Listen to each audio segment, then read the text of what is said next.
بھائی ہم نے بزرگوں سے سن رکھا ہے کہ اللہ تعالیٰ 70 ماؤں سے زیادہ محبت فرمانے والا ہے. اگر ایسا ہی ہے تو اللہ تعالیٰ قیامت کے دن بندوں کو عذاب کیوں دے گا؟ اس لیے کہ یہ آپ نے غلط سن رکھا ہے. اللہ پہلے تو بات ہے یہ روایت کوئی ثابت نہیں ہے. یہ بات ٹھیک ہے کہ اللہ تعالیٰ اپنے نیک بندوں سے 70 تو بڑا تھوڑا ہے، کروڑوں گنا محبت کرتا ہے، لیکن وہ بندہ بندے دا پتر ہو گئے، باغیوں سے نہیں ہے. ٹھیک ہے نا؟ تو سر پھر وہ تو ایسے بندے بھی ہیں کہ جن کی شفاعت کی وجہ سے لوگ جنت میں جائیں گے. بخاری مسلم میں حدیث ہے میری امت میں 70,000 لوگ بغیر حساب و کتاب کے جنت میں جائیں گے، ان میں سے ہر 1000 اپنے ساتھ 70,000 کو لے کے جائے گا. تو آپ تو 70 کا صرف ذکر کر رہے ہیں. اللہ عذاب اپنے ان بندوں کو نہیں دے گا، ان کو دے گا جو صرف پاکستان کے شناختی کارڈ والے مسلمان ہیں، کہ مخلوق ہونے میں وہ بندے ہیں، بندے بنے نہیں، وہ صرف انسان ہی ہے سپیشیز میں. ان کو تو اللہ کہتا ہے اولئک کالانعام بل ہم اضل، یہ تو چوپایوں کی مانند ہے، اس سے بھی بدتر ہے، جو اپنی عقل کان آنکھ استعمال کر کے حق نہیں قبول کرتے. یہ تو ڈنگروں سے بھی بدتر ہے. ان بندوں کے بارے میں نہیں ہے، باقی بندوں سے تو اللہ تعالیٰ محبت کرتا ہے. دوسرا اس کا ایسپیکٹ یاد رکھیے گا، اکثر لوگ کہتے ہیں نہیں ماں اپنے بچے کو چاہے وہ نافرمان بھی ہو دوزخ میں نہیں پھینکے گی، تو اللہ کیسے پھینکے گا؟ سر اس لیے کہ ماں پسیجتی ہے، اللہ پسیجتا نہیں ہے. اللہ ان احساسات سے آزاد ہے.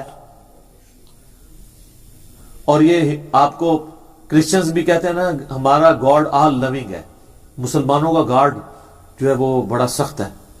ہم کہتے ہیں کہ یہ آپ کی ڈاکٹرین ہی غلط ہے. ہم دنیا میں ثابت کرتے ہیں آپ کی ڈاکٹرین اگر درست ہوتی، اگر گاڈ از آل لونگ ہے تو گاڈ دنیا میں روزانہ ہزاروں ایسی ماؤں کو موت کیوں دیتا ہے جن کے 4 چھوٹے چھوٹے بچے ہوں، 5 چھوٹے چھوٹے بچے ہوں؟ آپ کو تو رحم آ جائے، آپ تو اپنے دشمن کی بیوی کو مارنے کے لیے تیار نہ ہو کہ یار چھوٹے چھوٹے بچوں کا پیچھے کیا بنے گا، مینٹل ماڈلز بدل جائیں گے، سوتیلی ماں کیا سلوک کرے گی. اور وہ اللہ اتنی ہزاروں ماؤں کو روزانہ موت دیتا ہے. اگر وہ آل لونگ ہے تو آپ ہوتے تو نہ دیتے، تو وہ کیوں دیتا ہے؟ اس کا جواب ان کے پاس کوئی نہیں سوائے اس کے کہ اللہ الصمد، اللہ بے نیاز، اس کی مرضی. وہ پسیجتا نہیں ہے. یہ پسیجنے والے احساسات ہمارے ہوتے ہیں. وہ گاڈ ہے، خدا ہے، الہ ہے، مخلوق نہیں ہے. خالق اور مخلوق میں ہی تو فرق ہے. ٹھیک ہو گیا؟ جزاک اللہ. علی بھائی اگلا سوال ہے کہ ہم نے بزرگوں سے سن رکھا ہے کہ جس نے ایک مرتبہ بھی صدق کے دل سے کلمہ پڑھ لیا وہ جنت میں ضرور جائے گا. اگر ایسا ہی ہے تو ہم نمازوں کی مشقت کیوں اٹھائیں؟ نمازوں کی مشقت اس لیے اٹھانی پڑے گی کہ یہ سیدھا جنت میں نہیں جانا، پھیرا لگنا ہے. ان پھیروں سے بچنا ہے. لوگ کہتے ہیں پھیرا خیر لگ گیا تو کیا؟ تو جس کو یہ زوم ہے نا وہ صرف 10 سیکنڈ کے لیے موم بتی کے فلیم پہ مجھے ہاتھ رکھ کے بتائے.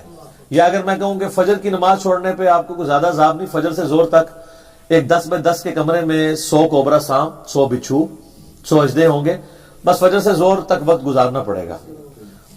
بندہ کہتا ہے یہ کیا ہو گیا؟ کیونکہ امیجن کر رہے ہیں یہ تو کچھ بھی نہیں سر.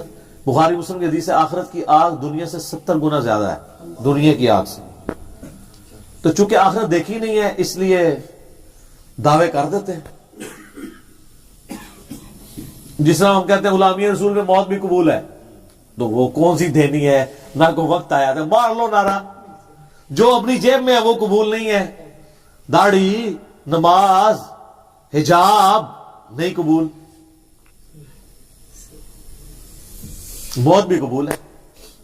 تو سر یہ اتنا آسان معاملہ نہیں ہے.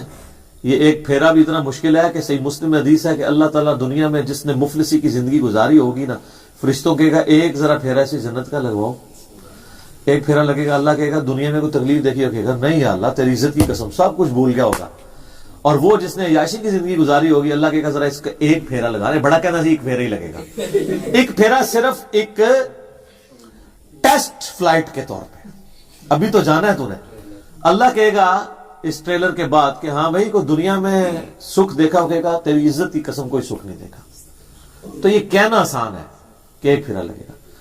کلمہ پڑھنے والا الٹیمیٹلی جائے گا اگر موت کے وقت تک اس کا ایمان سلامت رہا. پھر عذاب بھگتے گا، پتہ نہیں کتنا عرصہ رہے گا. اللہم اجرنا من النار. آمین. وہ پھر ٹھیک ہے. بخاری مسلم حدیث ہے جس نے صدق کے دل سے ایک دفعہ بھی کلمہ پڑھا، اینڈ پہ اللہ تعالیٰ مجھے اجازت دے گا کہ اسے دوزخ سے نکال لیا جائے. لیکن وہ تو پتہ نہیں کیا کتنا عرصہ گزر چکا ہوگا. ہم تو سارے اس امید پہ ہیں کہ بلا حساب و کتاب ہی جنت میں جائیں، تو یہ امید خالی رکھنی نہیں ہے، اس کے لیے ایفرٹ بھی پٹ کریں. ہاں یہ اصل چیز ہے. جزاک اللہ.